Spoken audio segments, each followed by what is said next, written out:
नमस्कार, मैं हूं पूजा सिंह। स्वागत है आप सभी का हमारे चैनल पर।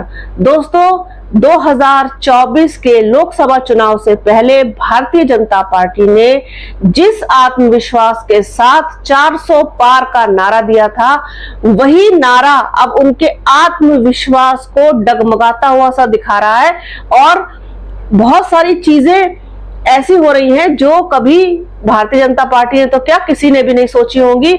जो लोग भारतीय जनता पार्टी को जिताने का दावा कर रहे थे, जो लोग गारंटी ले रहे थे, अब वही अपनी बात से पलटते हुए और मुकरते हुए भी दिखाई दे रहे हैं।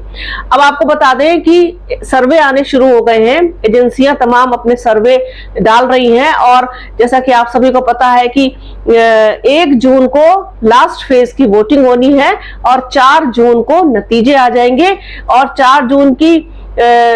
1 जून की शाम से ही एग्जिट पोल आने शुरू हो जाएंगे कि इस बार किस तरफ का रुझान है, किस तरफ इशारा कर रही है जनता और जनता ने किसको जनादेश दिया है। एक अनुमानित जो चीजें होती हैं वो सब आनी शुरू हो जाएंगी 1 तारीख की शाम से ही।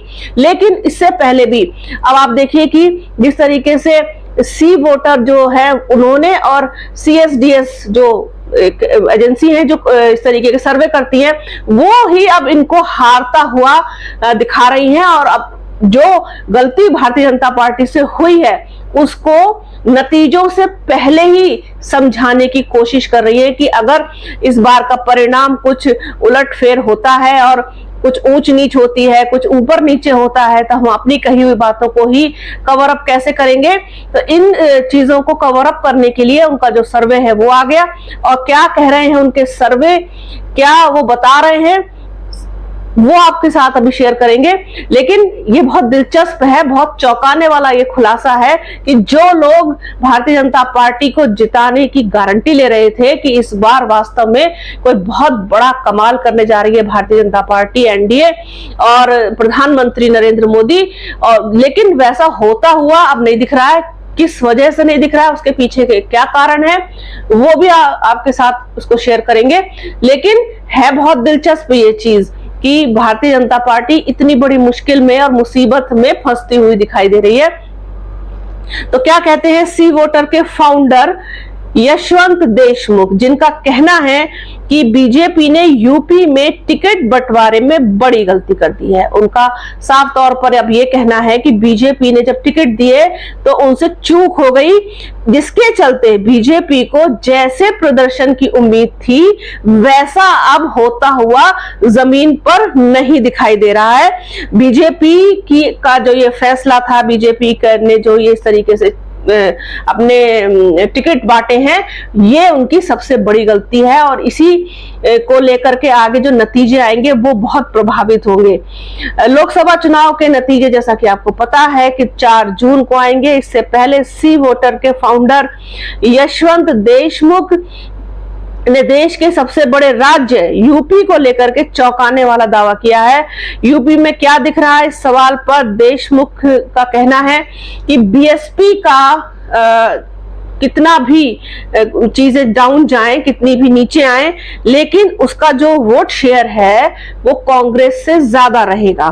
कांग्रेस से ज्यादा रहने वाला है बीएसपी का वोट शेयर, ये कहना है देशमुख का। दूसरी चीज, बीजेपी के लिए सबसे बड़ी दिक्कत यह है कि यूपी एकमात्र ऐसा राज्य है जहां पर बीजेपी ने टिकट नहीं काटे। इसकी वजह से बीजेपी का खेल बिगड़ता हुआ दिखाई दे रहा है। एक इंटरव्यू में उन्होंने ऐसा कहा देशमुख ने कि यूपी में बीजेपी ने पुराने लोगों को टिकट दिया। इनमें से कई सांसद ऐसे थे जिनको लोगों ने पसंद नहीं किया, जो जनता के बीच में बिल्कुल भी कहना चाहिए कि प्रिय नहीं थे, और ये कह सकते हैं उनके खिलाफ जबरदस्त एंटी इनकम्बेंसी थी। ये चीज हम अपने वीडियो में लगातार कहते आ रहे हैं कि भारतीय जनता पार्टी के बहुत सारे मौजूदा सांसद ऐसे हैं जिनके खिलाफ जबरदस्त विरोधी लहर है और लोग उनको बिल्कुल पसंद नहीं कर रहे हैं। उसके पीछे का कारण है पिछला 10 साल का जो कार्यकाल है, किसी का 5 साल का है, किसी का 10 साल का है। उसमें उन्होंने सिर्फ इस चीज को ध्यान में रखा कि हम जीते हैं तो प्रधानमंत्री नरेंद्र मोदी के चेहरे पर जीत गए और आगे भी इन्हीं के चेहरे पर जीत जाएंगे, इन्हीं के नाम पर जीत जाएंगे। और सबसे बड़ी जो ताकत हमारे पास है पार्टी का सिंबल कमल का फूल, उसको ही जनता देख करके बटन दबाती है, बाकी कोई मतलब नहीं रखता है। उनका जो रिपोर्ट कार्ड है, जो इस बार रिपोर्ट कार्ड मुझे ऐसा लगता है कि जनता ने तैयार किया है, वो उन पर कहीं ना कहीं भारी पड़ने वाला है। इस चीज को आप माने चाहे ना माने, लेकिन जो इनका कार्यकाल रहा है उसमें इन्होंने जिस तरीके से अपने क्षेत्र की अनदेखी की, अपने क्षेत्र की जनता की अनदेखी की, मतलब जाके ही नहीं झांके अपने इलाके में, कभी अपनी शक्ल नहीं दिखाई। लोगों की समस्या सुनना और उनसे मिलना और उसे दूर करना तो बहुत दूर की बात है। इन लोगों ने कभी ये जहमत ही नहीं उठाई कि अपने क्षेत्र में कभी दौरा कर ले, कभी अपने क्षेत्र के लोगों से मिल ले, उनके सुख में, दुख में, परेशानी में शामिल हो जाएं। ये तो अब मुझे ऐसा लगता है कि राजनीति का चलन ही बदल गया, जबकि राजनीति धर्म है जिसका पालन बहुत बहुत बहुत ही कहना चाहिए अनुशासन के साथ होना चाहिए, जिसका पालन बहुत ही समर्पण के साथ होना चाहिए। राजनीति वो चीज है, जनता आपको चुनती है, आप पर विश्वास जताती है कि आप उसके जनप्रतिनिधि बन करके, उसके प्रतिनिधि बन करके आप सुख दुख में खड़े रहेंगे, परेशानी में खड़े रहेंगे, उनके काम आएंगे। जब उनको जरूरत होगी आप मौजूद होंगे, आप मुहैया होंगे, आप उनके क्षेत्र का विकास करेंगे, उनके लिए सड़कें, नालियां, खड़ंजे, पानी की व्यवस्था, पानी निकासी की व्यवस्था, शिक्षा की व्यवस्था, स्वास्थ्य की व्यवस्था, बेसिक इंफ्रास्ट्रक्चर की व्यवस्था आप करवाएंगे। मेरा हमेशा हमेशा मेरे इस चैनल के माध्यम से जो दर्शक हैं वो इस बात को जानते हैं कि मेरा हमेशा से ये चीज रही है कि जनप्रतिनिधि के प्रति ये चीजें तो उसका दायित्व होता है, उसका कर्तव्य होता है। मैं हमेशा इस बात को कहती हूँ, इस बात को उठाती हूँ। लेकिन जीत जाने के बाद किसी भी पार्टी से जीता हो, मैं ये नहीं कहती कि सिर्फ भारतीय जनता पार्टी, किसी भी पार्टी से जीता हो, जाकर के अपने क्षेत्र में दोबारा अपने लोगों को मुंह नहीं दिखाया। यहां तक कि हद तो यह है कि बहुत सारे इलाकों में तो वोट मांगने तक नहीं जाते। उनको पता है कि वोट कहां पड़ेगा, उनको सब पता है कि जनता कहां वोट देगी। तो जनता भी इस चीज का जवाब अब उसको देना चाहिए। खैर, ये चीज ज्यादा बोलूंगी तो टॉपिक से भटक जाऊंगी।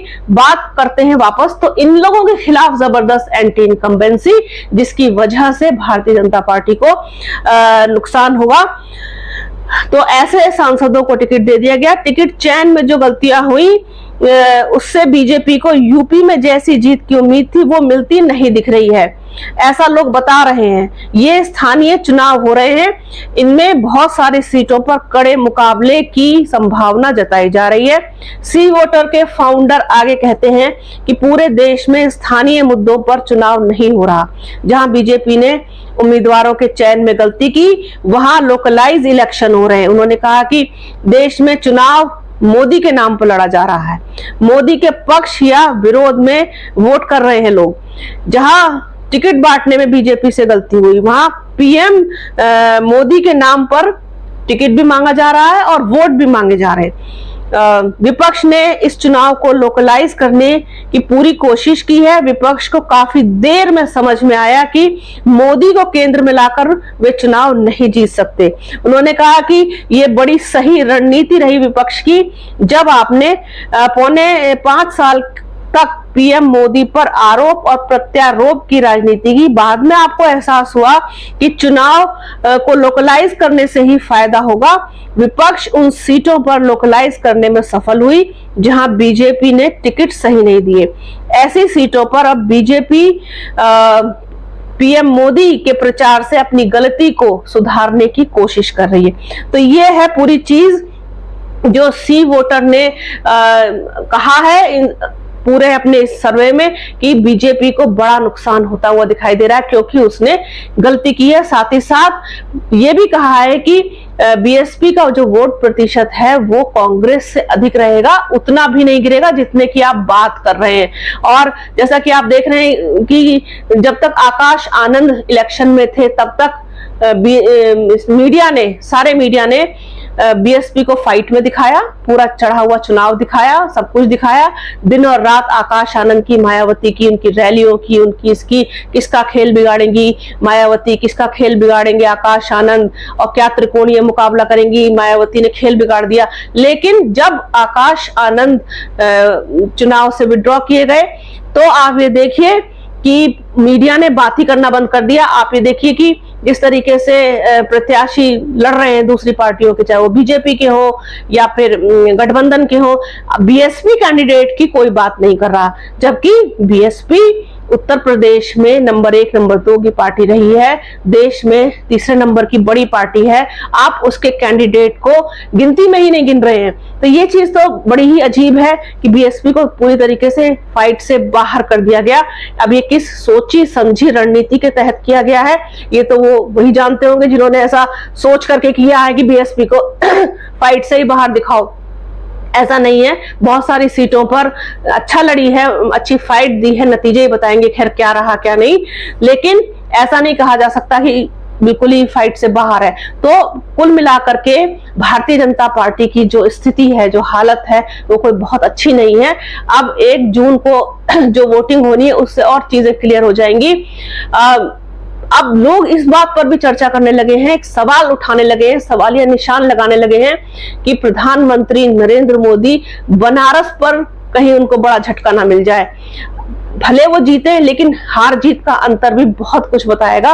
उनकी लोकप्रियता घटी या फिर बढ़ी, लोग वहां की सीट को भी अब फंसा हुआ बताने लगे हैं। बहुत सारे चैनल पर ये बात चल रही है कि कहीं ऐसा ना हो कि प्रधानमंत्री नरेंद्र मोदी वाली बनारस की सीट भी फंस जाए। तो जो कुछ भी होगा वो आपके साथ शेयर करेंगे, तो बने रहिए हमारे चैनल के साथ। हमारे चैनल को लाइक कीजिए, शेयर कीजिए, सब्सक्राइब कीजिए, बेल आइकन जरूर दबाइएगा। गर्मी बहुत ज्यादा पड़ रही है, इसीलिए अपना और अपनों का बहुत ध्यान रखिए। जल्द मिलूंगी आपसे एक नए वीडियो में, एक नए मुद्दे के साथ, एक नई चर्चा में। तब तक के लिए जय हिंद।